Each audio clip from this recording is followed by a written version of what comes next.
Jadi gitu Bu Darni, kesimpulannya adalah Yesus menubuatkan akan datangnya Yesus palsu yang datang kepada nabi palsu. Yesus palsu bertemu nabi palsu, Mesias palsu bertemu dengan nabi palsu. Sebagai nabi palsu pasti punya pengikut, dan nabi palsu yang mengaku bertemu dengan Mesias di padang gurun dan dalam bilik penjara hanya satu oknum, yaitu Paulus. Siapa pengikutnya? Kalian Kristen. Saya kira begitu. Kita nggak usah terlalu panjang lebar. Kami hanya menunggu data. Apakah Yesus pernah mengajarkan dia akan datang kedua kalinya hanya berupa cahaya dan suara, sama seperti orang-orang murtad yang mengaku bertemu Yesus pada saat mereka umroh, pada saat mereka tahajud. Itu bullshit. Yesus datang lengkap dengan jasadnya, bukan dalam mimpi. Demikian. Kan sudah ada dalil Matius 24 ayat 29, 30, 31, 32. Ya hadi ya bashir ya tabibi Nabi Allah khairu khalqi jami'an lahu a'la manasibi wal marati salatullahi subhanallah. Bismillahirrahmanirrahim. Assalamualaikum warahmatullahi wabarakatuh. Kaum muslimin yang dirahmati Allah, semoga Allah senantiasa curahkan segala rahmat, segala nikmat yang berkepanjangan dan tiada kamu ujung dari dunia hingga akhirat. Nah, insyaallah, dan Allah pun kumpulkan kita para kaum muslimin di bawah naungan Rasulullah beserta para nabi, beserta para orang-orang yang Allah kasih, Allah sayangi, Allah cinta, insyaallah di bawah naungan Allah kelak di mana tiada naungan selain daripada naungannya, insyaallah. Amin amin Allahumma amin. Kaum muslimin, pada kesempatan siang hari ini saya akan mengunggah sebuah video di mana video ini mengisahkan tentang bagaimana perdebatan akhizuma ya. Seperti biasa orang-orang Kristen itu ketika bertanya ngotot dan sudah pun dijawab pasti tetap larinya ke situ-situ saja, karena memang keilmuan mereka itu tidak ada ya. Kalau minim keilmuan itu masih mending ya, masih bisa menerima, masih dapat paham apa yang disampaikan. Tapi kalau sudah memang tidak ada ilmunya sama sekali ya, tidak berilmu sama sekali, maka ketika ikut berdebat ya seperti itu adanya ya, ngotot, ngeyel gitu. Padahal ini seorang pendeta gitu. Ya lucu memang. Jadi kalau ketika orang-orang Kristen ini ikut berdebat tanpa ada keilmuan tuh yang rugi sebenarnya kekristenan itu sendiri gitu. Oh, kualitasnya Kristen seperti ini ya, orang-orang Kristen itu sendiri malah kecewa. Yang mereka bangga-banggakan, mereka anggap pendeta-pendeta mereka, pemuka-pemuka agama mereka itu orang-orang yang paham, ternyata ketika dihadapkan dengan umat muslim mereka pun tidak dapat berbuat apa-apa. Nah, dari situlah letaknya orang-orang Kristen itu sendiri yang pada akhirnya masuk Islam karena menengok kelakuan para pendetanya begitu. Oke, demikian kaum muslimin videonya. Bukan dari malaikat ya, bukan dari malaikat ya, langsung ya. Kalau jawaban saya tadi itu Lukas bukan langsung dari saya malaikat jawab ya. tadi berdasarkan saksi mata dan pelayan firman. Oke? Udah clear ya. Sekarang saya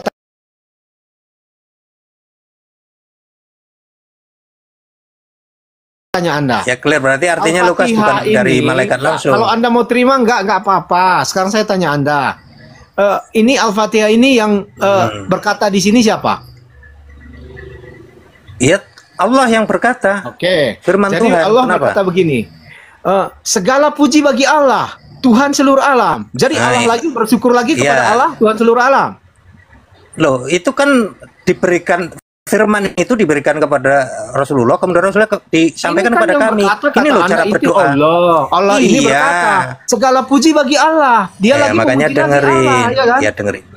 Oke, dengerin ya. Allah mengajarkan kepada Rasulullah. Dari mana Anda tahu ini dia mengajarkan? Di mana ayat itu mengatakan bahwa ini pengajaran kepada Nabi Muhammad? Di mana dikatakan bahwa ini adalah doa? Allah silakan. Dengar. Nah, Allah berfirman kepada siapa? Berdasarkan data, Bang, bukan asumsi. Kalau asumsi dari tadi saya kan bicara sama Abang data kan. Sekarang tunjukkan di mana ini. Ya, silakan. Aduh. Al-Qur'an ditulis karena ada firman wahyu yang diturunkan kepada Rasulullah. Ya. Itu yang diturunkan kemudian disampaikan kepada umatnya. Yang saya tanya bukan itu, Bang. Ini Al-Fatihah ini Apa yang kamu berkata, tanya? Anda bilang Allah. Masa Allah memuji Iya. lagi? Segala puji bagi Allah, Tuhan seluruh alam. Dia memuji dirinya sendiri gitu. Kamu ini gimana sih ketika dijelaskan kamu nyerocos, ya? Saya nggak nyerocos karena Anda nggak Itu, menjawab pertanyaannya. Ini lagi Anda menjawab tak jawab. kemana-mana. Sebentar. Gini Bang tanya, ya. Aduh, orang. Sebentar. Kalau orang lagi ngomong, Abang diam dulu, ya. Hanya mengarahkan, Bang. Iya, Ini mengarahkan jawaban- Anda. Oh, kamu itu mau memotong- ngarahkan. mengotong omongan Enggak. orang. Enggak, karena dia nggak menjawab Ini sambil pertanyaannya. nunggu Gurunda Juma sholat, ini iklan aja gak apa-apa. Anggap ngobrol Ya, aja ini iklan dulu, aja ya. nih. Soalnya ini narasi. Iya, anggap- tadi iya, betul. Gurunda saya nggak mau ini, nggak mau motong, takutnya nanti beda lagi. Ya silakan aja tanya, kau bertanya-tanya aja dulu sampai nunggu Gurunda sholat ya. Ya, Silakan aja siap. Bang Ansor diladenin dulu Teman aja. ini kan mantap nih, Diawet-awet. suruh bertanya terus. Iya silakan lah. Ya nggak terserah apa-apa, lu. kamu bertanya tenang aja. Tapi kalau dijawab diam. Iya, Al-Qur'an karena abang itu jawabnya pun ke Aduh. arah mana-mana gitu. Saya kan tadi bertanya, ini perkataan siapa? Abang bilang ini perkataan Allah, ya kan? Jadi saya bertanya lagi, ini kok Allah memuji lagi Allah, segala puji bagi Allah. Kenapa seperti ini? Udah kamu aja dijelasin kamu sendiri aja. Ya. Itu Saya jelasin nggak kamu kalau menjelasin, kamu ya. pintar. Iya, benar. Kamu ini ngambek. Ini Bang Aduh. Ansor ini ngambek lagi kan? Oke, Bang tanya. ya bukan ngambek, kamu kan minta penjelasan, minta jangan ribut jawaban lah. ketika dijawab. Iya, ketika dijawab malahan nyerocos melulu kan? Ayo. Bener nggak? Karena kan Anda nggak menjawab pertanyaan saya masalahnya. Anda Lagi tak dijawab. Kok kemana-mana? Dijawab, bilang kemana-mana. Ini dengerin ya sekali lagi. Mungkin teman-teman kita atau guru dari sini mau apa? Bisa meluruskan nanti kalimat saya yang salah. Nggak apa-apa. Al-Quran itu diturunkan kepada Rasulullah, firman Tuhan atau wahyu yang diturunkan kepada Rasulullah, itu termasuk kalimat Al-Fatihah di situ, ya. Itu untuk disampaikan kepada kami. Nah, ini yang harus kami hafalkan, harus kami bacakan. Ini bentuk doa kepada Allah. Nah, Rasulullah yang mengajarkan kami, ini loh doanya kepada Allah. Ini Allah yang memberikan firman ini untuk dibacakan. Dan ketika kamu membaca ini, apapun yang kau minta kepada Allah, insya Allah Allah akan memberikan. Nah, apa salahnya ketika firman itu turun kepada Rasulullah kemudian disampaikan kepada kami? Lalu kamu anggap lu ini segala puji bagi Allah dan lain sebagainya. Lah nggak masalah, memang kami ditugaskan untuk memuji Allah. Ketika kami tidak diberi tahu ya kalimat surah Al-Fatihah itu, masa kami bisa tahu untuk memuji Allah dengan cara bagaimana? Ya. Mungkin kurang lebih seperti itu. Bisa ditambahkan Bang Banaspati atau Bang Tom biar lebih jelas lagi. Ya. Lanjutkan. Artinya Lanjut aja. Bang Saya Ansor, ini izin artinya beli yang dulu Anda kopi. jelaskan tadi nggak ada penjelasannya ya di Al-Qur'an. Udah dijelaskan, Bang, tapi Abang tidak memahami. Iya, Di situ datanya udah di mana, jelas. Bang? Datanya di mana seperti itu? Anda minta Berdasarkan data. apa, Bang, itu? Ya. Iya, Saya tanya balik sama Anda. Ya. Ya. Tanya Kitab lagi, Anda ya. itu ditulis oleh siapa? Ini kan jelas kalau Lukas oleh Ya. Lukas, Matius Oke, oleh Matius. saya tanya dulu Lukas sama Matius. Ya, Matius dapatnya dari mana? Matius itu ilham dari Roh Kudus. Oke, Matius, Lukas, Yohanes itu dapat pembicaraan itu dari mana? Itu ilham dari Roh Kudus, Bang. Oh, ilham dari Roh Kudus. Hmm. Dari siapa? Dari siapa dia ingin menyampaikan itu semua? Maksudnya dari siapa gimana nih? Nah, kan berarti Anda tidak paham. Bukan tidak paham. Anda Pertanyaan tidak- nggak tidak jelas. paham dengan Bukan Bible saya Anda tidak sendiri. paham. Pertanyaan Anda nggak jelas. Anda bertanya Bukan, aja nggak tahu. tadi Anda bertanya tentang Al-Fatihah sudah dijelaskan oleh Gurundaku semua, Bang Iya, Ansor. penjelasan ya. itu berdasarkan apa? Ya. Apakah ada di Anda Al-Quran tidak itu memahami di dinyatakan situ. bahwa Al-Fatihah Tapi itu dengan sembari merupakan saya doa? bertanya balik, Enggak, Anda kitab kan yang Anda bertanya imani balik, saya sebagai jawab. kitab suci itu dari mana? Anda jawab dari Lukas, Yohanes, Lukas. Ah. Benar Benar? Ya kan? Jelas. Benar? Benar. Ya. Lukas, Yohanes, Matius, siapa-siapalah itu, ya kan, yang di dalam Injil kalian, di dalam Alkitab Anda, itu mereka dapat pembicaraan dari menulis buku itu dapat dari mana? Ilham dari Roh Kudus. Nah, ilham dari Roh Kudus itu dapatnya dari mana? Ya, Roh Kudus itu kan Allah. Anda tanya lagi dari mana dapatnya? Oh, Anda mau lari Anda mau lari ke firman, benar? Yang Anda pertanyakan ini kan firman. Jadi wajar saya lari ke firman. Oke. Anda gimana toh? Anda mengikuti dengan ajaran Yohanes 1 ayat 1, benar? Benar? Ini lari lagi kemana? Ini pertanyaan Anda kemana-mana. Lah, kalau Anda menuju dengan namanya firman, kita ini kan bertanya nih, sebentar, kalau Bang. Anda menuju dengan menjawab Ini dengan kita pertanyaan kan firman, bertanya berarti tadi. Anda larinya ke Yohanes 1 ayat 1. Benar? Ini persoalannya bukan Yohanes 1 ayat 1. Persoalannya di Al-Qur'an itu Al-Fatihah itu kan dibuat menjadi doa tuh.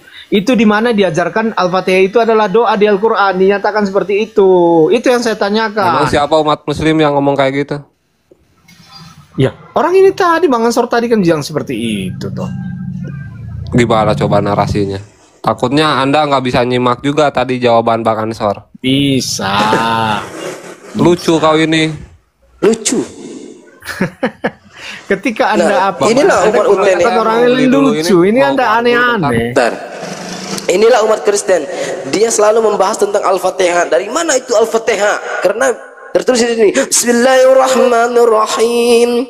Ya, Alhamdulillahirabbil alamin, dengan segala puji bagi Allah, Tuhan seluruh alam. Benar? Benar? Di mana katanya dapatkan ini?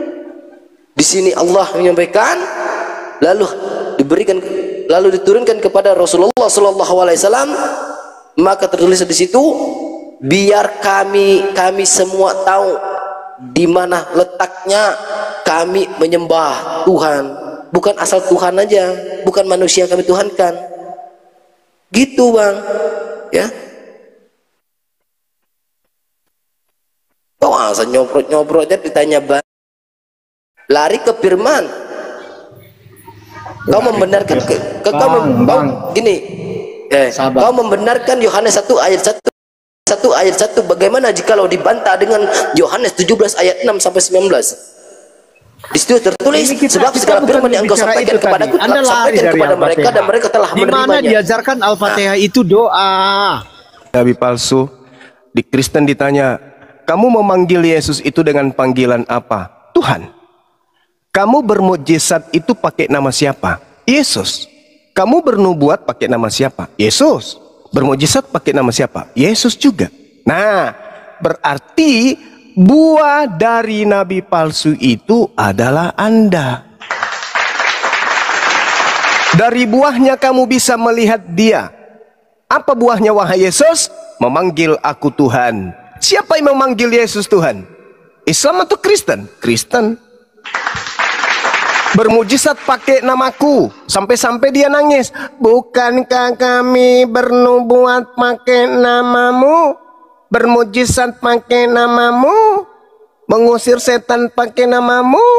Pada waktu itulah aku akan berterus terang kepada orang Kristen, enyahlah daripada aku, kalian semua adalah pembuat kejahatan. Dari mana Kristen mendapatkan ilmu-ilmu ini? Dari Paulus. Pauluslah yang mengajarkan Kristen untuk menjadi pengikutnya. Jadi buah dari nabi palsu yang datang kepada Bani Israel itu adalah Kristen.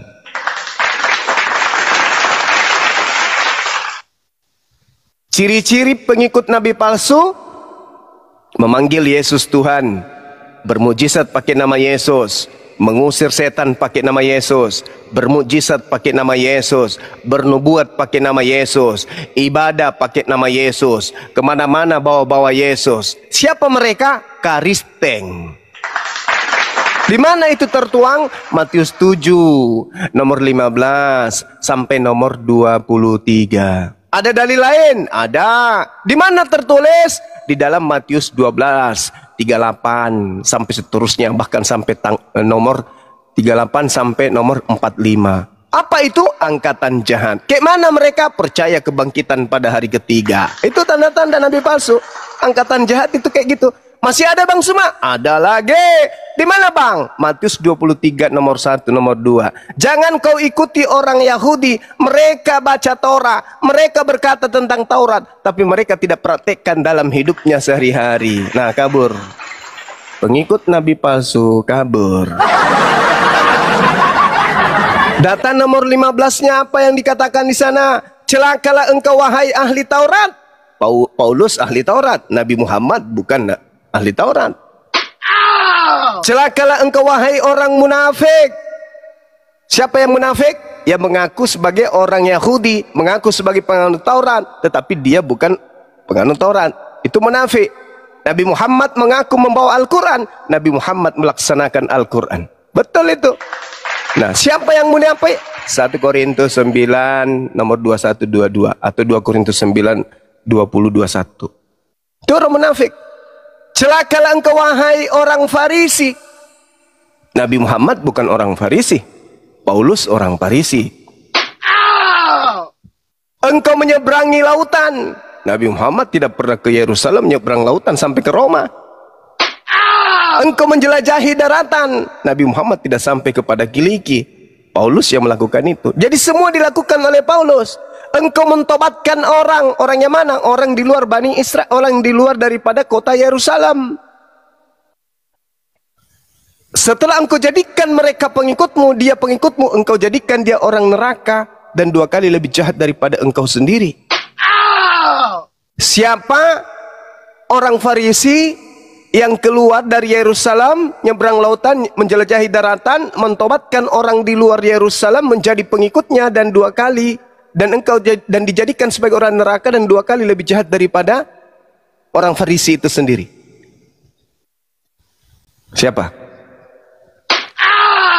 Kisah Para Rasul 24 nomor 5. Paulus ini adalah penyakit sampar yang telah menyesatkan orang-orang Yahudi di dunia orang beradab.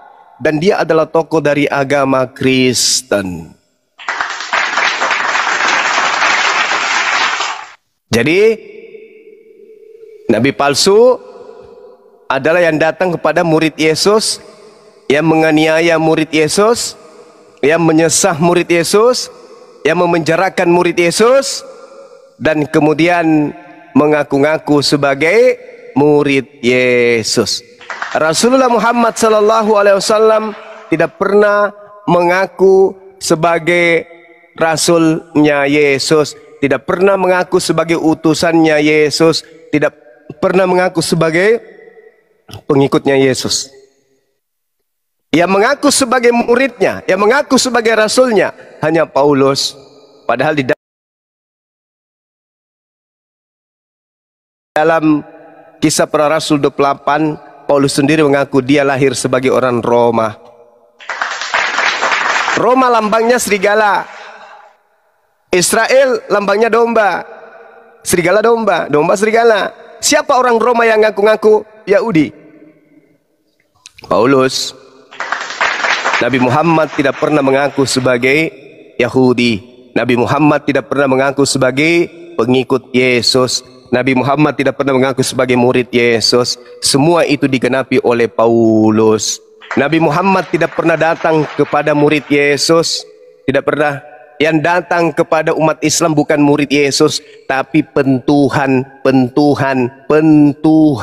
Yesus. Orang Kristen bukan murid. Orang Kristen itu pentuhan. Pentuhan siapa? Pentuhannya Yesus. Kenapa orang Kristen mempertuhankan Yesus? Karena melalui ajaran Paulus. Dalam Roma 10 nomor 9 nomor 10, barang siapa yang berkata dengan mulutnya Yesus itu Tuhan, maka dia akan diselamatkan. Nabi Muhammad kemana-mana tidak pernah membawa-bawa Yesus, nama Yesus. Rasulullah Muhammad SAW menerangkan di dalam kitab suci Al-Quran yang disampaikan kepada kita umat Islam. A'udzubillahi minasyaitonirrajim. Wa kathalika auhayna ilaika ruhan min amrina ma kunta tadri mal kitab walal iman walakin ja'alnahu nuran nahdi bi man nasha'u min ibadina wa innaka latahdi ila siratim mustaqim. Al-Quran datang kepada beliau, bukan Injil yang datang kepada beliau, tapi Al-Quran yang datang kepada Yesus Injil, yang datang kepada Paulus Injil, yang datang kepada Nabi Muhammad Al-Quran. Siapa yang mengaku menerima Injil dari Yesus? Paulus. Siapa yang mengaku kemudian menerima pernyataan Yesus? Paulus. Siapa yang mengaku bertemu dengan Yesus? Paulus. Nabi Muhammad pernah nggak mengaku bertemu dengan Yesus? Tak pernah. Nabi Muhammad pernah nggak mengaku menerima Injil? Tak pernah. Nabi Muhammad pernah nggak mengaku menjadi murid Yesus? Tak pernah. Nabi Muhammad pernah nggak merasa dipilih oleh Yesus? Tak pernah. Tapi kalau Paulus pendiri Kristen mengaku dan mengklaim dirinya sebagai rasul utusan Yesus. Galatia 1:12, aku menerima Injil bukan dari manusia, tetapi dari pernyataan Yesus Kristus. Jadi nabi palsunya siapa? Yang membawa-bawa nama Yesus itu siapa? Sedangkan Rasulullah menerima Al-Quran, tidak menerima Injil. Al-Quran diterima oleh Rasulullah, dijadikan sebagai cahaya untuk memberi petunjuk kepada siapa yang Allah kehendaki. Dan kata Allah, sungguh engkau wahai Nabiku Muhammad benar-benar membimbing manusia kepada jalan yang lurus. Jadi ketika kemudian Nabi Muhammad SAW diceritakan dalam Al-Quranul Karim, beliau menuntun umatnya dengan mengatakan, sallu kama ra'aitumuni usalli, ibadahlah kalian kepadaku, kepada Allah sebagaimana engkau melihat aku ibadah kepada Allah. Salatmu harus sama dengan salatku, puasaku sama dengan puasaku, infak sedekahku sama dengan kalian. Jadi ketika kemudian umat Islam membaca Al-Fatihah, bukan berarti Allah yang berdoa. Kenapa bukan Allah yang berdoa? Karena Allah Subhanahu wa taala menurunkan surah Al-Fatihah sebagai bimbingan, sebagai cahaya, sebagai petunjuk bagi orang-orang yang ingin menuju kepada jalan yang lurus. Siapa dan kepada siapa Al-Fatihah itu ditujukan? Kepada seluruh umat manusia. Mana dalilnya? Wa kadzalika auhayna ilaika ruhan min amrina ma kunta tadri mal kitab walal iman walakin ja'alnahu nuran nahdi bi man nasha'u min ibadina wa innaka latahdi ila siratim mustaqim. Asy-Syura ayat 52. Apa masih ada dalilnya yang lain? Ada. Al-Quran surah An-Nahl ayat 44. Untuk siapa surah Al-Fatihah itu diwahyukan? Untuk manusia, bukan untuk Allah. Di mana tertulis? Al-Quran surah An-Nahl ayat 44. Bil bayyinati waz zubur wa anzalna ilaika dzikr litubayyana lin-nasi ma nuzzila ilaihim wa la'allahum yatafakkarun. Ilaihim, untuk mereka, bukan untuk Allah, tapi untuk mereka. Kami mengutus para rasul dengan membawa keterangan-keterangan, dengan membawa mujizat-mujizat, dengan membawa ketetapan-ketetapan, dan kami wahyukan Al-Quran kepadamu wahai Nabi Muhammad. Aku turunkan Al-Fatihah wahai Nabi Muhammad agar engkau menerangkan kepada seluruh umat manusia apa yang telah diturunkan kepada mereka berupa surah Al-Fatihah, agar mereka memikirkan, agar mereka mengaktualisasikan, agar mereka mempraktekkan, agar mereka mengerjakan, agar mereka mengamalkan. Jadi Al-Fatihah itu diwahyukan oleh Allah untuk seluruh umat manusia. Alhamdulillahi Rabbil Alamin. Wahai manusia, ucapkanlah pernyataan syukur dan pujian kepada Allah Rabbus samawati wal ardh. Dialah Tuhan semesta alam. Alhamdulillah, segala puji bagi Allah. Ar-Rahman Ar-Rahim, yang maha pengasih lagi maha penyayang. Rabbus sama, Tuhannya langit, wal ardh, dan juga Tuhannya bumi. Itu kalau Anda menuduh bahwa Al-Fatihah itu adalah Tuhan berdoa kepada Tuhan, otak Anda perlu kemudian disekolahin. Matius 6, Anda baca Matius 6 pakai kacamata kuda supaya Anda sehat. Dan rangkaikan dengan ucapan Yesus di dalam Yohanes 12:49 dan nomor 50. Aku Yesus tidak berkata-kata dari diriku sendiri. Apa yang aku katakan adalah apa yang difirmankan, apa yang diucapkan, apa yang disampaikan Tuhanku untuk aku katakan dan aku sampaikan. Mari kita dengar Matius 6. Bapa kami yang di surga. Ada berapa bapak di surga? Ini kan firman Tuhan yang keluar dari mulut Tuhan. Tuhan berkata, Bapa kami yang di surga. Cak Ayu, ada berapa bapak? Bapak berdoa kepada Bapak. Bapak, ya paman, kami yang di surga, yang mana? Bapak kami yang di surga, dikuduskanlah namamu. Dari mana perkataan ini? Dari Bapak Cak Ayu. Berarti Bapak minta kepada Bapak. Bapak, ya paman, berikanlah kami makanan hari ini secukupnya lu. Kok Bapak minta makan Cak Ayu? Bapak kami yang di surga, dikuduskanlah namamu, datanglah kerajaanmu, jadilah kehendakmu di bumi seperti di surga, berikanlah kami pada hari ini makanan. Bapak minta makanan. Karena ini pengataan Yesus. Ini pernyataan Yesus. Yesus tidak berkata-kata dari dirinya sendiri. Apa yang dikatakan Yesus itu adalah perkataan sang Bapa. Bapaknya berkata apa? Berikanlah kami makan hari ini secukupnya. Pinjam otaknya dong. Ketika otaknya dia kita pinjam, kita simpan di kepala kita, maka kita akan berpikir, Bapak minta nasi. Bapak minta ikan teri Medan campur sambal tomat.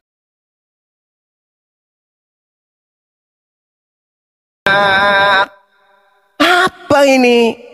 Anda mengatakan Al-Fatihah, sedangkan Al-Quran mengatakan bil bayyinati was zubur wa anzalna ilaika dzikr litubayyina linnasi. Litubayyina linnasi, agar engkau sampaikan bacaan Al-Fatihah itu kepada seluruh umat manusia. Jelas kan? Jelas dong.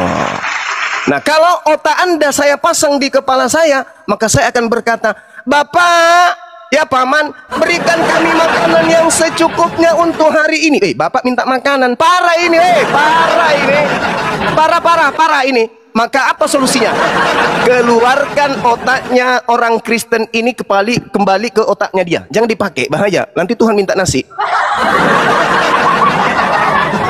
Bapa kami yang di surga, kuduskanlah namamu, datanglah kerajaanmu, jadilah kehendakmu di bumi seperti di surga, berikanlah kami makanan pada hari ini yang secukupnya. Ampunilah kami. Bapak minta ampun, Cahyo. Bapaknya siapa tadi? Si Kibinirin minta ampun. Seperti kami juga mengampuni. Parah kali lah orang ini, ya. Bapak minta makan, Bapak minta ampun. Sempurna sudah. Berserak lah orang-orang ini, ya. Kalau otaknya Kristen yang tadi itu, si Kibinirin, kita pakai di kepala kita, maka kita akan mengatakan, loh kok Bapak juga minta nasi ya? Loh kok Tuhan berdoa minta makanan? Tuhan minta diampuni. Ya Allah ya Karim. Allahu Akbar, Masya Allah. Jadi cukuplah bagi kita Al-Quran itu sebagai pelajaran ya sahabat-sahabat sekalian. Ketika nanti ditanya, kenapa Tuhanmu berdoa? Kenapa Tuhanmu baca Al-Fatihah kepada Tuhan siapa lagi? Stop! Stupid, Bahlul bin Kamfred, dengarkan baik-baik. Al-Quran itu diutus oleh Allah, diwahyukan oleh Allah, bil bayyinati waz zubur wa anzalna ilaika dzikr litubayyina linnasi. Diwahyukan Al-Quran untuk seluruh umat manusia. Hafal ayatnya. Al-Quran surah An-Nahl ayat 44. Dah selesai kita. Oke. Silakan adik-adik sekalian dilanjut lagi sahabat-sahabat. Framing nangis, framing mau tobat ini. Iya pula ya. Mau tobat ya. Masa Tuhan memanggil Tuhan ya kan? Tuhan memanggil Tuhan waktu disalib. Tuhanku, Tuhanku, Tuhanku, kenapa kau tinggalkan aku, Tuhan? Cemana itu? Tuhan memanggil Tuhan. Betul lah, yang mananya Tuhan ini? Aku pening waktu disalib, ya kan? Eli lama sabatan itu kan, artinya kan Tuhan itu. Cemana framing? Yang mananya Tuhan ini? Dua apa satu nih? Pening aku lihatnya, betul. Tuhan manggil Tuhan. Ya kan? Yang mana framing? Coba pastikan dulu lah, Tuhan itu satu apa dua? Tuhan kalian itu. Kalau dua bilang tua, menangis-nangis Tuhan tuh manggil Tuhan di waktu disalib. Ampun kali dia. Tuhan, kesakitan itu kan? Tuhan, Tuhanku, Tuhanku. Ini kayak nonton filmnya Anak Tiri. Iya.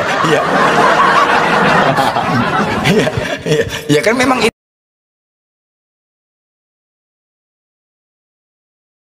fakta. Nggak mungkin dia manggilnya Tuhanku, Tuhanku, kenapa kau tinggalkan aku? Kan nggak mungkin gitu kan?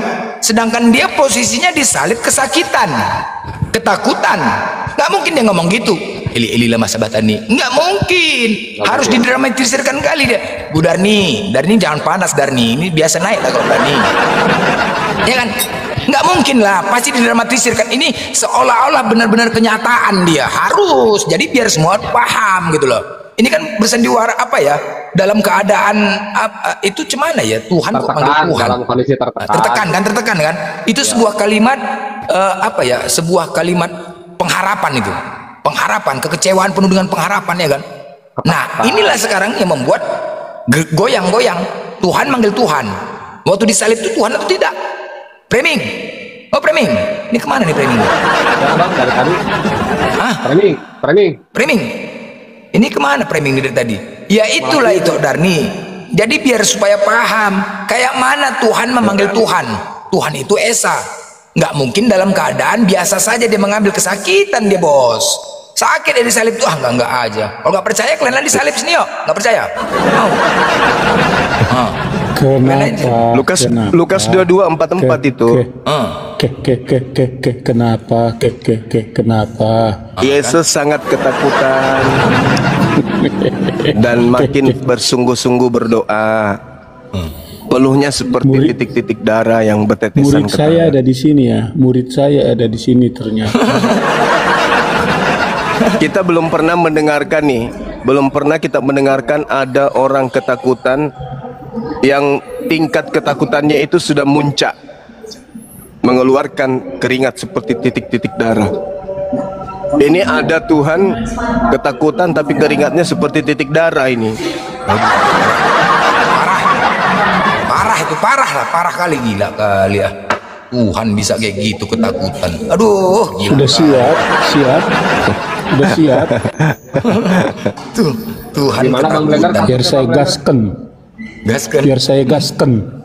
Oke, siapkan bodrek, apa semua kopi semua siapkan. Bodrek apa kita dengar? Kita siapkan.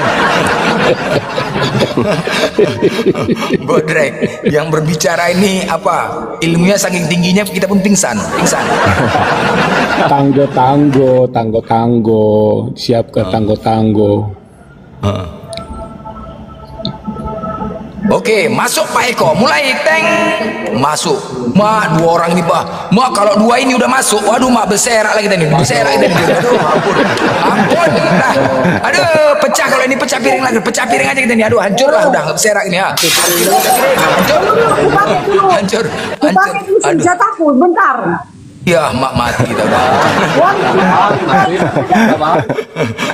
Masuk. Aduh. Woi, kasih piring dulu Bang Blender. Sabar. Waduh, masuk congor. Iya, masuk ini. Masuk berusuk congor. Oke. Main, pecahkan piring. Main. Teng. Hancur sekarang.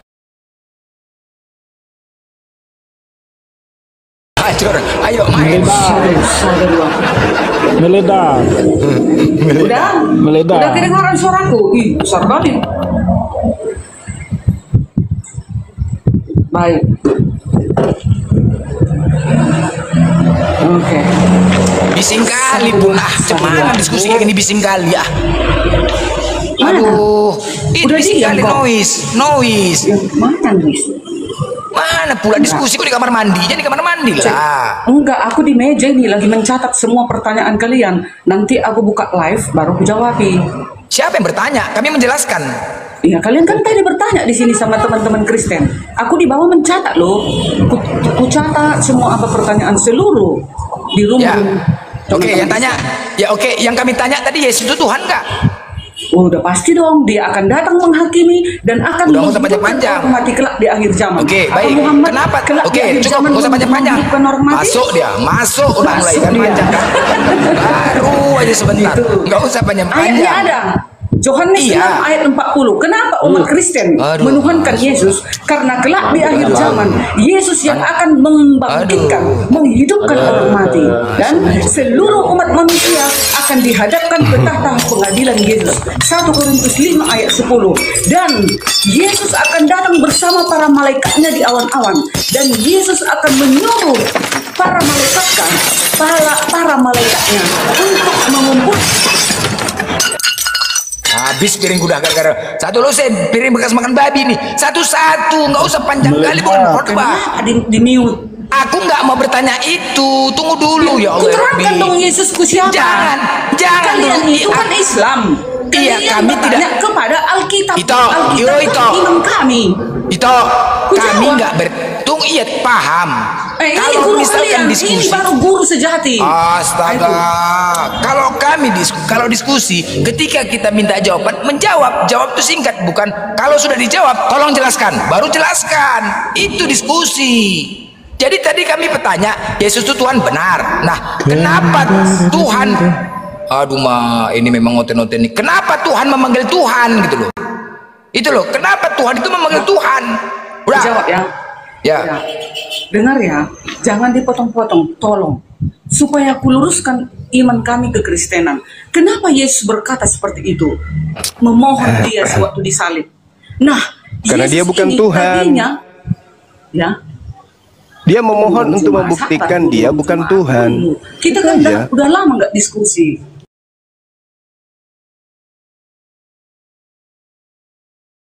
Ya. Iya. Nah, kenapa Yesus seperti itu? Karena dia bukan bumi Tuhan. ini? Dia kan datang sebagai manusia. Nah, itu dia bukan Tuhan. 2 Yohanes 1 ayat 7. Yesus datang sebagai manusia, ya.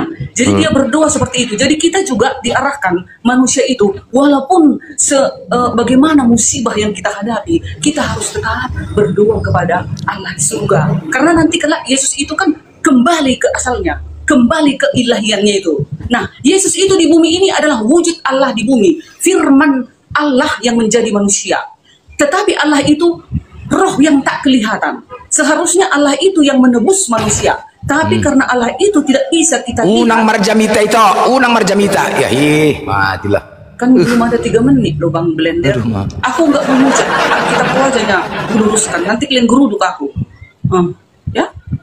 Begitulah di kekristenan kan. Kenapa kami menuhankan Yesus? Jelas. Siapa yang menolak Yesus Tuhan akan dihukum, dibasmi, dimasukkan ke neraka. Dalil. Yang datang menghakimi kok. Dia yang Dalil. menghidupkan orang mati kelak. Mana Dalil. ayatnya? Yohanes 6 ayat 40. Silakan. Oke, baik. Saya tanggapi ya. Ketika kemudian Yesus datang di tengah-tengah Bani Israel, Yesus ini mempersaksikan muridnya dan juga mempersaksikan dirinya. Kata Yesus, segala firman telah aku sampaikan kepada mereka. Dan setelah firman itu sampai kepada mereka, mereka ini siapa? Bani Israel, bukan Kristen. Kristen ini pendatang baru. Oke? Ketika kemudian firman semuanya disampaikan oleh Yesus kepada muridnya, muridnya telah menerimanya, muridnya tahu dengan pasti, dan muridnya percaya bahwa Yesus adalah utusan Tuhan. Tak ada muridnya menganggap Yesus Tuhan, tak ada, itu dulu. Menurut siapa? Menurut Yesus. Di mana tertulis? Yohanes 17 nomor 8. Oke, yang kedua. Menurut Yesus kesaksiannya apa? Yohanes 5 nomor 36. Semua mujizat yang dia lakukan Yesus itu bersaksi kalau Yesus itu adalah utusan Tuhan. Yesus mempersaksikan dirinya utusan Tuhan. Yesus mempersaksikan muridnya percaya dirinya sebagai utusan Tuhan. Selesai. Hening. Tak tuk tak tuk tak tuk tak tuk. Di antara dalil yang Yesus sampaikan kemudian, Yesus meminta muridnya agar waspada kepada penyesat yang datang mengaku sebagai Yesus. Nah, ada Yesus baru yang muncul setelah Yesus yang asli terangkat ke langit. Yesus yang baru ini Yesus ceritakan di dalam Matius 24 nomor 5. Sebab banyak yang akan datang memakai namanya dan berkata, akulah Yesus. Itu kata Yesus yang asli. Yesus yang asli berkata, akan datang banyak penyesat dengan memakai nama Yesus, mengaku Kristus, mengaku Mesias. Nah, kebenaran Paulus pendiri Kristen ini mengaku bertemu dengan makhluk roh di padang gurun ketika dia ke Damsyik. Makhluk roh itu mengaku Mesias. Kata Yesus, waspadalah kepada penyesat yang datang memakai namaku dan berkata akulah Mesias. Paulus mengaku bertemu dengan Mesias. Setelah Paulus mengaku bertemu dengan Mesias, Mesiasnya memberikan pengajaran-pengajaran kepada Paulus. Paulus kemudian mengajarkan Ibu Darni untuk melantik Yesus menjadi Tuhan. Ingat tadi di sesi pertama, Yesus bersaksi, murid-muridku telah menerima semua perkataanku. Semua perkataanku telah mereka kantongi, mereka karungin, dan mereka telan. Setelah mereka telan, mereka percaya aku adalah utusan. Selesai.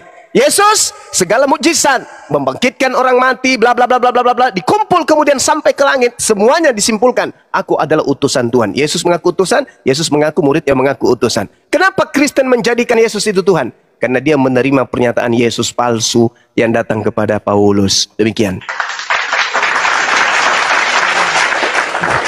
Tapi bising kali di pinggir jalan. Kedengaran kalian dari situ? Suara mobil, suara kereta. Bising, iya, ada suara babi lagi situ, babi. Suara babi misalkan. Ada babi, kami nggak bisa makan babi. Ada itu, ada suara babi tadi ku dengar itu. Nggak ada, kami nggak makan babi. Advent mana makan babi? Oh, berarti si framing lah. Udah, sekarang. Itu enak, enak itu. Kalau si framing makan babi, udah kayak cokor babi, udah dia mau framing bising kali kau. Ya, oke. Sekarang Ibu Darni ya. Menurut Yesus dikatakan dia adalah utusan. Yes. Di dalam Alkitab dia dikatakan utusan, dia dikatakan nabi. Singkali Pak. Dia dikatakan penasihat ajaib, dia dikatakan anak Daud, dia dikatakan Tuhan, dia dikatakan Mesias, dia dikatakan lebih daripada nabi. Dia juga dikatakan nabi. Itulah mereka semua pada saat itu memanggil siapa Yesus ini. Jelas, di dalam buku kalian juga dikatakan berimanlah engkau kepada malaikat-malaikat. Sedangkan malaikat di dalam Alkitab di Injil tercatat bahwasanya malaikat menyampaikan kepada Maria bahwasanya Maria akan melahirkan seorang anak yang berasal dari Roh Kudus. Dia adalah Tuhan dan Juru Selamat. Dia adalah Immanuel. Jelas, gak mungkin kan seorang tuan, seorang utusan atau manusia biasa kelak di akhir zaman akan membangkitkan orang yang mati. Yohanes 6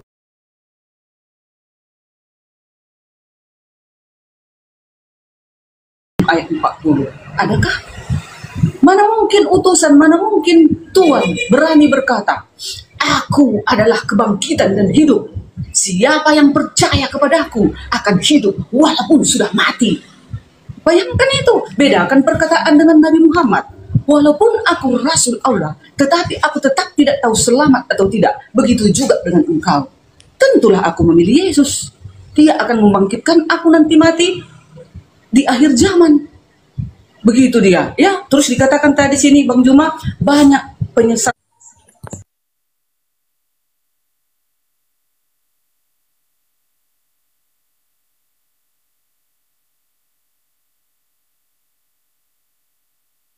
Yesus itu, tapi dia melihat cahaya itu di dalam apa? Kisah Para Rasul 9. Tetapi di Kisah Para Rasul 9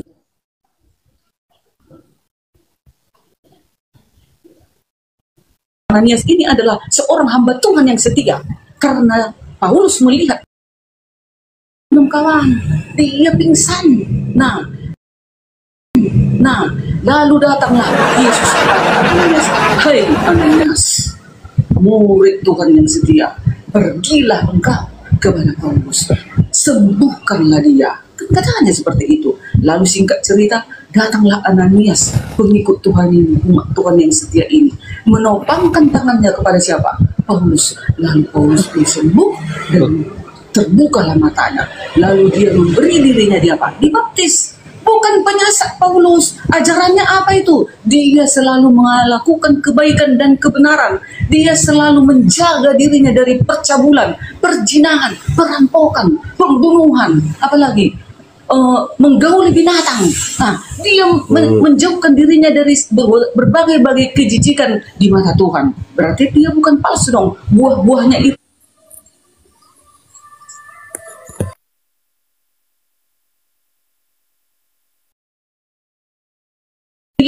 Tuhan Yesus. Silakan. Oke. Nanti WA saya atau DM saya Bu Darni, buku apa yang membahas tentang kisah hidup Paulus. Saya mau cek kebenarannya, apakah di usia sekian dia ngapain, karena di dunia ini tidak ada buku yang menceritakan tentang kisah hidupnya, gelap. Jadi jangan menjual sesuatu. Ya, sabar dulu. Nanti Anda tinggal DM saya atau sebut nama bukunya yang menceritakan tentang kisah perjalanan hidupnya dia. Kamu sudah di DM di sini lah, Bang. Nah, apa nama kitab yang menceritakan? Aku cinta kamu, Bang, cuma aku bilang pula. Nah, nama buku atau kitab yang menceritakan kisah hidup Paulus itu apa? Kalau kami Nabi Muhammad itu Sirah Nabawiyah. Kalau kisah hidup Paulus apa nama kitabnya? Kalau Paulus, Bang, sebelum dia dipilih, kisahnya ya jahat gitu loh. Sri Kuntini. Jadi nggak ada ini. Kan jahat dia sebelum dipilih Yesus. Ya, sabar dulu. Saya ambil alih dulu ya. Nah, sekarang begini. Saya di awal kan mengatakan bahwa Yesus itu ada dua. Yesus yang adalah manusia dan Yesus yang adalah yang dituhankan. Yesus yang adalah manusia kelak kan oknum Yesus yang mengira bahwa yang mereka sembah itu adalah anak Maria. Enyahlah daripadaku kalian semua adalah pembuat kejahatan. Kenapa demikian? Karena orang Kristen ini menyembah oknum yang bernama Yesus, tapi pada saat hari kebangkitan yang ada hanya Yesus asli. Yesus yang palsu itu yang datang ke Paulus itu sudah tak ada. Dan adalah pembuat kejahatan. Kenapa orang Kristen dianggap sebagai pembuat kejahatan? Karena tidak melakukan kehendak Bapaknya Yesus. Adapun data yang dibawa Bu Darni, Yohanes 6 nomor 40, ingat, itu adalah kehendak Bapa, bukan kehendak Yesus. Inilah kehendak Bapakku, yaitu supaya setiap orang yang melihat Anak dan percaya kepadanya peroleh hidup yang kekal. Nah, Bu Darni pernah melihat Yesus?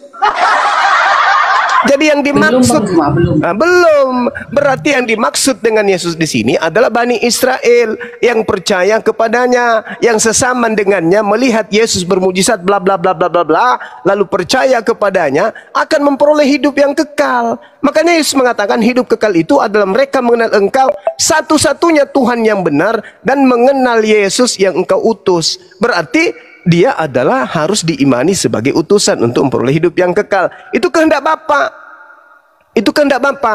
Kenapa kemudian Yesus membangkitkan orang pada akhir zaman?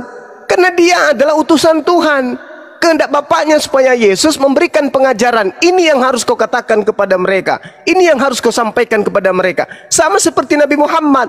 Dikatakan oleh Nabi Muhammad, jaminlah aku 6 perkara, maka aku akan menjamin engkau surga. Menjamin surga berarti membangkitkan orang yang tadinya mati masuk ke surga. Sama itu, sama-sama utusan. Yang membedakan kemudian adalah Kristen ini akan diusir oleh Yesus yang asli. Nah, sekarang kita masuk. Yesus berkata, waspadalah kepada penyesat yang datang kepadamu dengan memakai nama Yesus dan berkata, akulah Yesus. Waktunya sudah dekat, jangan kau percaya. Lukas 21 nomor 8. Nah, ketika kemudian ada oknum yang mengaku Yesus, setelah Yesus terangkat ke langit, itu datangnya kepada Paulus. Siapakah engkau Tuhan? Akulah Yesus. Nah, itu dia. Itu bukan Yesus. Untuk mengetahui itu Yesus atau bukan Yesus, pertanyaannya muncul kemudian di permukaan. Menurut Yesus, menurut malaikat, dan menurut Yesus, Yesus untuk datang kedua kalinya berupa cahaya saja, berupa suara saja, atau include dengan tubuhnya, jasadnya. Menurut Yesus dan menurut malaikat, apakah Yesus nanti datang kedua kalinya dengan rupa manusia, lengkap dengan jasad, atau hanya suara? Akulah Yesus, tapi orangnya nggak ada. Atau dia lengkap dengan jasadnya? Menurut Yesus, bukan menurut Paulus, bukan menurut Kristen, menurut Yesus dan menurut malaikat. Yesus datang untuk yang kedua kalinya setelah dia terangkat ke langit, datang dengan suara saja tanpa jasad, atau dia datang lengkap suara dan jasad? Silakan. Bentar itu, sebentar itu, sebentar. Sebelum lanjut, itu sebentar. Teman-teman, tap layar ya, kapal goyang teman-teman. Kalian tap layar banyak pahala, jangan di oten aja. Ya, lanjut itu. Ya, apakah Yesus datang ke dunia? Kelihatan apanya? Dengan wajahnya kah? Dengan cahaya kah? Dengan roh kah? Kan gitu kan? Ya teman-teman, biar kalian tahu saja. Kenapa yang Yesus yang datang? Kenapa bukan Allah itu yang datang? Kenapa tidak Yahweh itu yang datang? Karena Yahweh itu adalah roh yang tak terhampiri. Yahweh itu, Allah itu, Bapa itu adalah yang tidak kelihatan. Maka dia firman-Nya menjadi manusia, itulah yang kelihatan, itu yang datang ke bumi untuk menghakimi, untuk menyelesaikan semua misi itu. Makanya terbatas. Nah, itu dia. Tidak mungkin yang tak kelihatan itu yang datang ke dunia ini untuk menghakimi, tetapi semua diserahkan. Makanya dikatakan anak Allah. Anak manusia adalah manusia, anak Allah adalah Allah. Kan seperti itu. Nah, kenapa dikatakan anak Allah? Anak Allah itu adalah diberikan kekuasaan penuh kepada siapa? Firman yang menjadi manusia itu. Itulah Yesus. Kelihatanlah dia, maka datanglah dia. Dialah yang menghakimi. Dia nanti yang menghidupkan orang mati. Makanya kita akan melihat Tuhan kita itu yang sebenarnya. Itulah Yesus. Ya. Waspadalah kepada penyesat-penyesat. Itu tadi pengajarannya. Semua yang tidak berkenan kepada siapa? Kepada Allah. Semua yang tidak berkenan kepada sebelum hukum.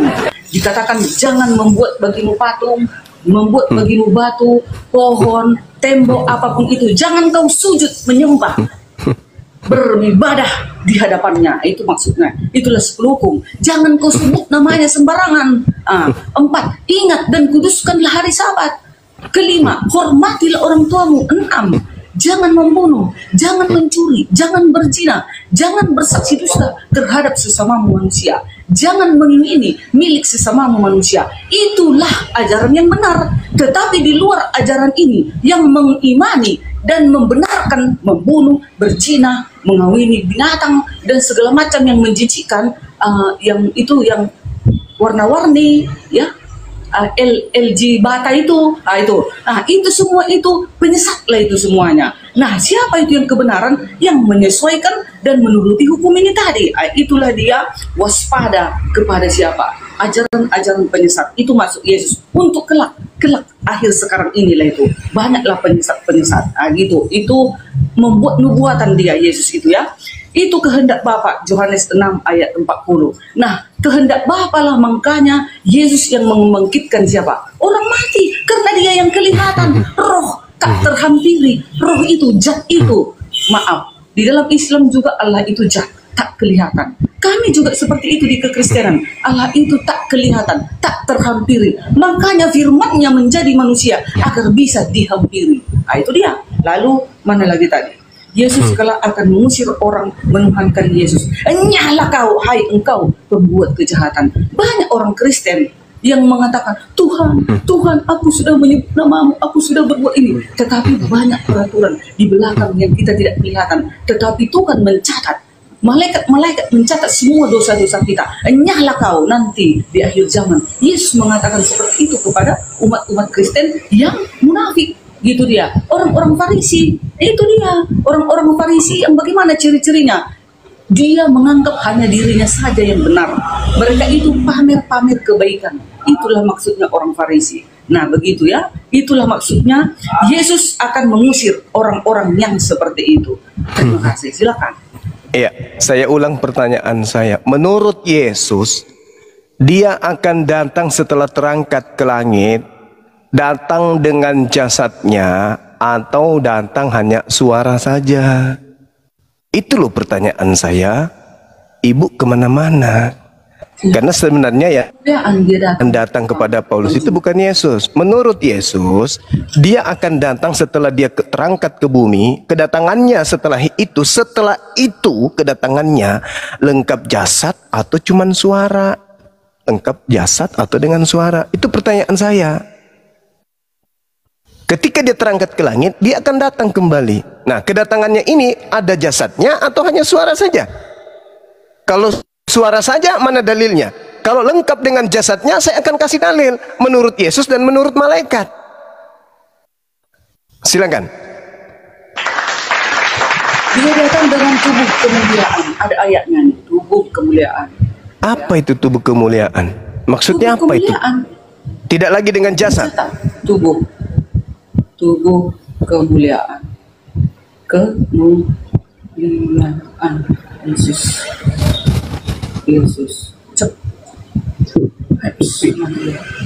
Tubuh kemuliaan Yesus adalah konsep teologis yang menggambarkan tubuh Yesus saat ia menunjukkan kemuliaannya. Itulah yang Iya, dia datang lengkap dengan jasadnya, tubuh jasad, iya jasad, dong, kan jasad. kelihatan Bang Juma. Iya, berarti Kan dia masih mau menghampiri manusia. berarti yang datang kepada Paulus itu siapa? Gak mungkin roh yang tak kelihatan kita lihat. Nah, Kan? terus yang Kita datang kan kepada nanti Paulus menghakimi. siapa? Hah? Yang datang kepada Paulus ini siapa? Yang datang kepada Paulus itu keilahian itu. Keilahian kan makanya dalam cahaya dia datang. Yesus datang lengkap dengan jasad. Yang datang kepada Paulus ada jasad atau tidak? Iya, waktu datang ke Paulus itu kan masih dia memilih Paulus, bukan untuk global itu. Itu hanya pribadi. Dia hanya memilih, sama kayak Bu Yuni dulu waktu katanya dia bermimpi datang katanya Yesus menyentuh tubuhnya katanya. Waspadalah. Nggak tahu lah kita ya. Jawab Yesus. Begitu juga Waspada. Yesus memilih Paulus gitu. Waspadalah. Bukan secara global datang. Yesus Waspadalah menjumpai supaya Paulus. jangan ada Khusus orang untuk yang Paulus. menyesatkan kamu. Sebab banyak orang akan datang dengan memakai namaku. Artinya orang itu mengatasnamakan akulah Yesus. Dan berkata akulah Mesias. Dan oknum yang mengaku Mesias ini akan menyesatkan banyak orang. Saya ulang.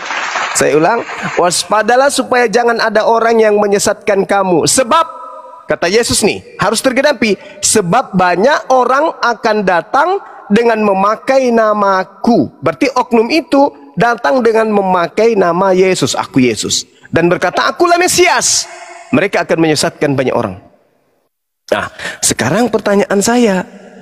Ketika Yesus terangkat ke langit, sejenak sebelum terangkat, dia mengatakan akan datang nanti lengkap dengan jasadnya. Dan malaikat pun berkata dalam Kisah Para Rasul 1 nomor 11, Yesus yang kamu lihat terangkat ke langit, dia akan datang kedua kalinya. Dia akan datang kembali dengan cara yang sama seperti kamu melihat dia terangkat ke langit. Dia akan datang dengan cara yang sama. Dia akan datang dengan cara yang sama. Dia terangkat dengan jasad,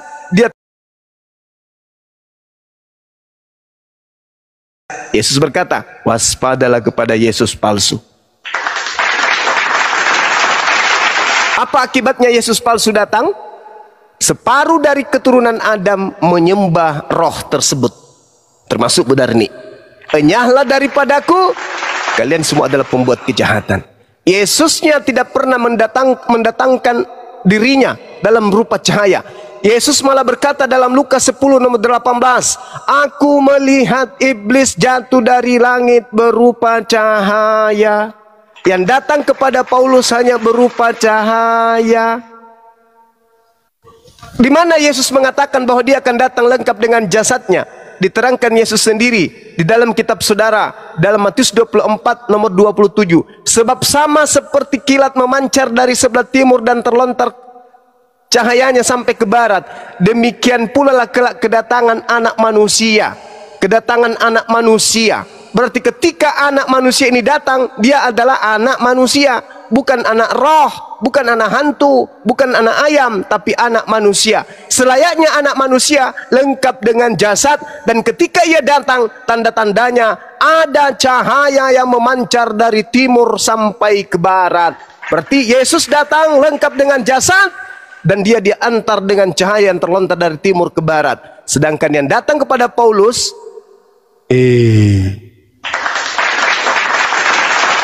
makanya dikatakan waspadalah, waspadalah. Dikatakan dalam Matius 24 nomor 23. Pada waktu itu jika orang berkata kepada kamu, lihat ada Yesus di sini, ada Yesus di sana, jangan kamu percaya, sebab Yesus palsu dan nabi-nabi palsu akan muncul, dan mereka akan mengadakan tanda-tanda yang dahsyat dan mujizat, sehingga sekiranya mungkin mereka menyesatkan orang-orang pilihan juga. Camkanlah, aku sudah mengatakannya terlebih dahulu kepadamu. Jadi apabila ada orang berkata kepadamu, lihat Yesus ada di padang gurun, lihat jangan kamu pergi ke sana, atau lihat Yesus ada di dalam bilik, jangan kamu percaya. Paulus berkata di dalam Galatia 1 nomor 12, aku menerima Injil bukan dari manusia, berarti bukan dari Yesus, tetapi dari Mesias. Bukan Yesus tapi Mesias. Sedangkan Yesus mengatakan waspadalah kepada Mesias palsu. Paulus mengaku bukan menerima dari Yesus. Yesus manusia,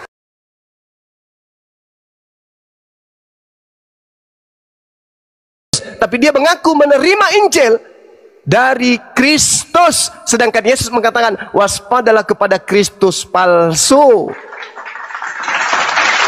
Yesus datang nanti lengkap dengan jasadnya. Malaikat pun berkata lengkap dengan jasadnya. Yang datang kepada Paulus hanya roh. Dan Yesus berkata bahwa iblisnya datang berupa cahaya roh. Matius 12 nomor 22. Orang yang kerasukan roh jahat akan buta. Paulus kisah para rasul 98, dia buta setelah bertemu dengan cahaya tersebut. Kenapa ajaran Kristen tidak sama seperti ajaran Yahudi? Karena Kristen adalah pengikut Paulus yang bertemu dengan makhluk bernama Yesus. Itu alasannya. Kenapa Islam datang? Karena ajaran Yesus sudah dipalsukan. Lahirlah Kristen. Islam datang untuk meluruskan itu semua. Silakan Anda bantah. Yesus berkata waspadalah kepada orang yang mengaku bertemu Yesus. Ada Yesus di padang gurun, ada Yesus dalam bilik. Ingat, ada beberapa buku yang dikarang Paulus di dalam bilik. Bilik penjara, Simeon. Simeon itu artinya penjara, bilik rahasia. Dia menuliskan di dalam bilik rahasia dan mengaku bertemu dengan Mesias, yaitu Yesus. Sedangkan Yesus lagi anteng-antengnya duduk di sebelah kanan Bapaknya. Tiba-tiba ada nongol, kemudian orang mengaku, aku Yesus loh, aku bintang timur loh. Padahal tradisi Yudaism ketika berbicara mengenai bintang timur itu adalah Lucifer. Yesaya 14 nomor 12 sampai nomor 15. Makanya Yesus memberikan tanda apa? Tanda untuk angkatan jahat adalah bangkit pada hari ketiga dari kubur. Kenapa bangkit dari ketiga pada hari ketiga ada bangkit keluar dari kubur? Karena Yesaya 14 nomor 15, iblisnya diturunkan ke dalam kubur. Makanya orang Kristen percaya kebangkitan pada hari ketiga. Itu adalah simbol, itu adalah tanda untuk angkatan jahat. Dan angkatan jahatnya ikut kepada Paulus. Dan Yesus pun akan mengusir angkatan jahat ini. Matius 7 nomor 23.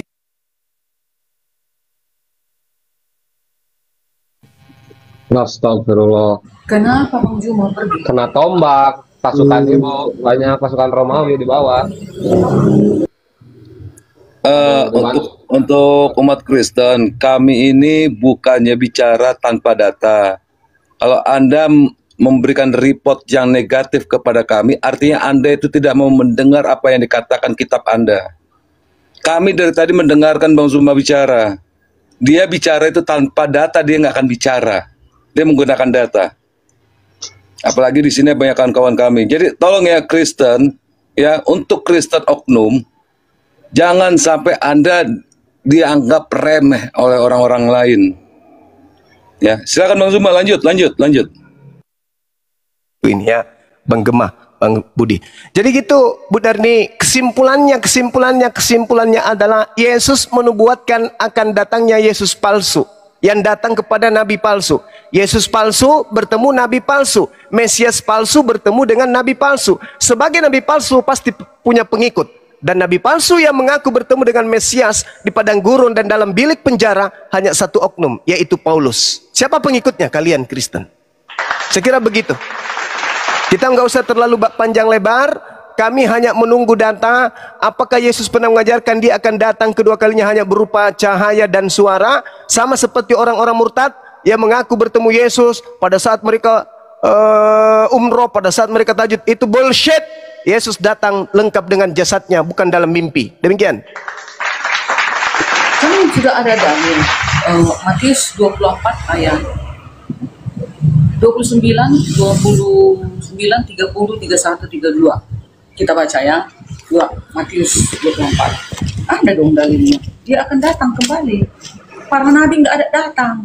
Yesus yang menentukan semuanya, teman-teman. Jadi bertobat. Jadi jangan kalian menolaknya. Nanti kalau datang Yesus nggak ada lagi kesempatan untuk bertobat. Matius 24 ayat 28. Sesudah saat masa. Ayat 30. Pada waktu itu akan tampak tanda anak manusia di langit, dan semua bangsa di bumi akan meratap, dan mereka akan melihat anak manusia itu datang di atas awan-awan di langit dengan segala kekuasaan dan kemuliaannya. Bayangkan itu, masih kalian ragukan. Makanya Allah mengatakan, maaf ya, aku sedikit ke Al-Quran kalian. Makanya dikatakan di dalam buku kalian, beriman kepada Taurat, Zabur, dan Injil. Itulah Injil Matius ini menggambarkan kedatangan Yesus. Kenapa kalian tidak ada kitab Injil kalian?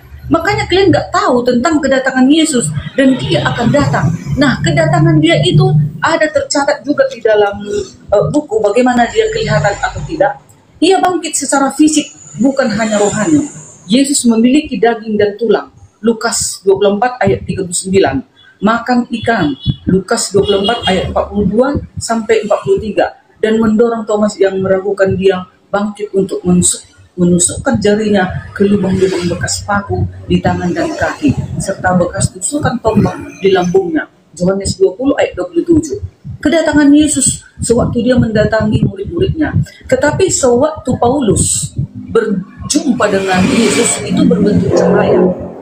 Ya, itu kan pada waktu itu kan dia memilih Paulus karena Paulus ini kan penjahat besar. Dia menganiaya seluruh umat-umat Yesus. Nah, tetapi Yesus mau menyaksikan kepada seluruh dunia, walaupun pelacur, walaupun pesundal, walaupun pembunuh, walaupun pembuat kejahatan. Kalau sudah Yesus memilih aku, memilih Paulus penjahat itu, maka tersebarlah apa? Tentang firman Yesus itu. Makanya kan tersebar firmannya kemana-mana. Banyak saksi-saksinya. Makanya pada saat Paulus itu bersama dengan jemaatnya di saat itu, mereka semua apa? Mendengarkannya. Jadi banyak saksinya, bukan omon-omon.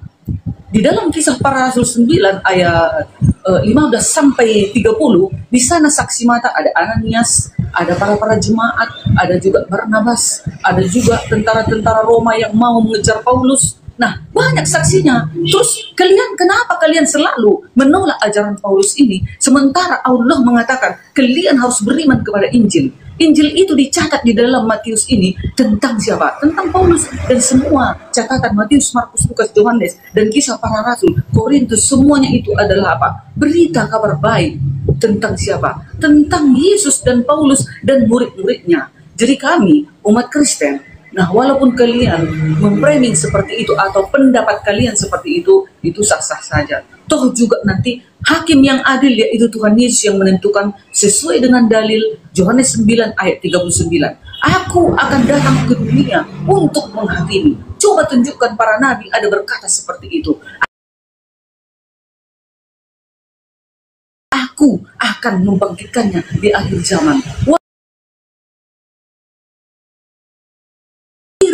Makanya Makanya semua diberikan kekuasaan penuh kepada dirinya melalui firman-Nya. Itulah siapa? Yesus yang kita lihat, yang nampak. Itulah makanya dia yang akan menghidupkan orang mati kelak. Bayangkan itu semua nanti, para nabi aja melotot melihat Yesus nanti. Dia yang semua berkuasa. Para nabi itu gak ada apa-apanya. Itu masih level di bawah Yesus. Silakan. Ya, jadi teman-teman kayaknya nggak nyambung ya. Menurut teman-teman gimana? Nyambung nggak nih? Nggak nyambung. Nggak nyambung kan ya? Iya, nggak nyambung. Nggak nyambung, Bang. Lanjut, Bang. Iya, ini yang kita ceritakan ini. Kata Yesus dalam Matius 24, Bu.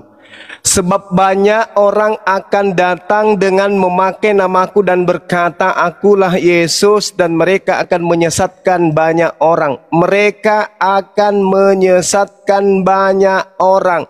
Banyak orang akan disesatkan.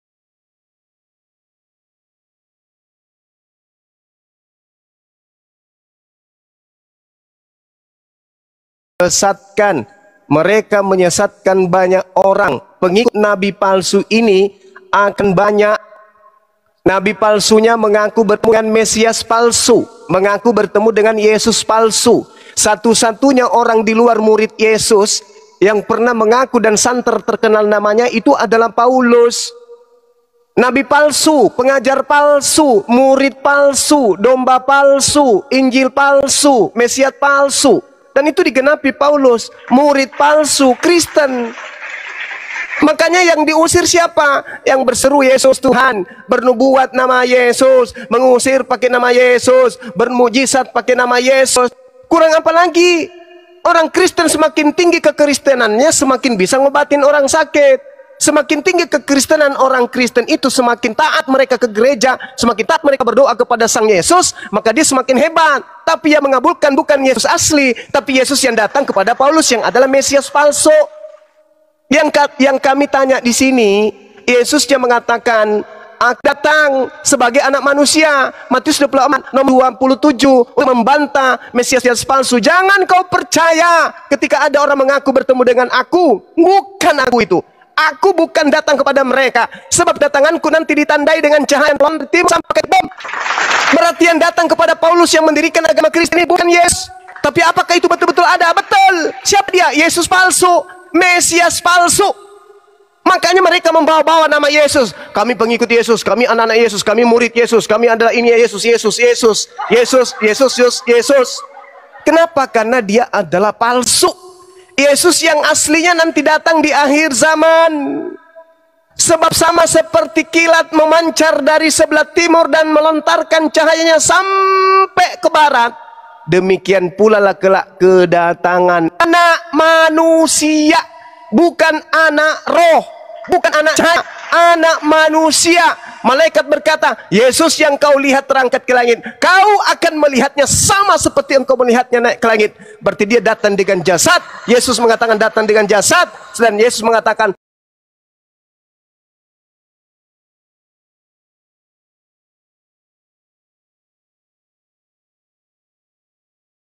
yang tadi kamu sih ya yang pada akhirnya Kristen kabur tunggang langgang. Kenapa? Ya karena memang mereka bukan orang-orang yang berilmu, ya. Mereka bertanya saja bingung, apalagi menjawab, ya, apalagi ditanya. Karena umat Islam ini ketika bertanya kritis, dan itu logik, dan itu alkitabiah, ya, bukan asal bertanya, tidak ada dalil, tidak ada tidak ada ayat-ayat yang pasti gitu, ya. Sebagai hujahnya semuanya itu berdasarkan dalil-dalil yang ada. Tidak lantas kita bertanya ngarang cerita, tidak seperti orang-orang Kristen ketika mereka itu bertanya, itu semuanya juga asal-asal bertanya, seolah-olah mereka itu betul-betul mengetahui, seolah-olah mereka itu betul-betul pintar gitu, ya, betul-betul paham. Padahal ya itulah tadi, ya, hanya itu saja. Karena memang menjadi Kristen itu kan wajib bodoh sampai mati, ya. Karena Al-Quran itu kan dengan jelas diwahyukan untuk manusia ketika Allah berkata-kata untuk disampaikan kepada umat manusia, sehingga umat manusia itu akan tahu. Dan disitulah Sebagaimana Yesus sendiri pun mengajarkan doa Bapak kami itu, ya kan? Nah, memang betul itu. Baik, kamu Muslimin, mungkin hanya itu saja yang dapat saya sampaikan dan saya akhiri di sini. Wassalamualaikum warahmatullahi wabarakatuh. Ya Hadi ya Bashir